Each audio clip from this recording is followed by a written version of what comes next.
Okay, so now this topic is about something I just encountered in a PK with somebody in Ethiopia.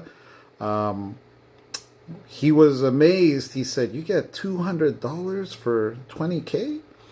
Because every region on Bigo is different, and so and also like he pointed out, the exchange, obviously a dollar in a lot of these countries is a lot more, but they also have to pay fees for getting it converted into their bank. So every bean is important. I mean, when anywhere on in any region from Bigo, it's really important. Like every bean counts. So the other thing is, like I've personally talked to a lot of people and researched stuff about Philippines because that was one of the places I really supported initially before becoming a host.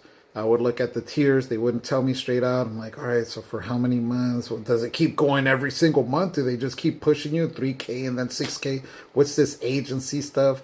So there's a lot of stuff to maneuver. Even if you don't try to be a host right off the bat, you might be join somebody's company or just whatever they're doing on there, and you want to start supporting. You can ask some of these questions, but not every host knows. And so it took me a while. There's stuff on Reddit, there's stuff on YouTube, pros and cons about the app, especially now. There's controversial stuff here about the New York Times.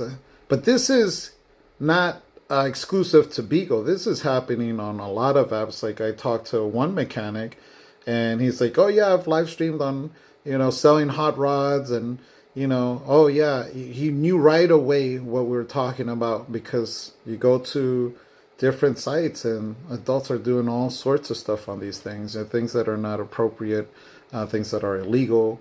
And so this is not just this app; it happens. So yeah, but the value of a dollar in some of these countries, like, is life changing for some of these people, and especially when they're very young. They don't have a lot of experience. They haven't worked for, like this person. He almost thought he was going to say he's kind of depressed or just not motivated. I asked him if he had passion for certain things, and he said, "No, I don't have passion. I'm working for Bigo." I said, "Wow, that's kind of scary because working for Bigo, especially as a male, can be very challenging." That's where I started to try to find out what kind of quota was he reaching, looking for, what's actually helpful. You go to Latin America, they don't really want the 10K tier, which is like $70. They want 300 or 30K, which is about a little bit more helpful to pay a little bit more Wi-Fi, internet, and basic stuff, and then some to pay for some other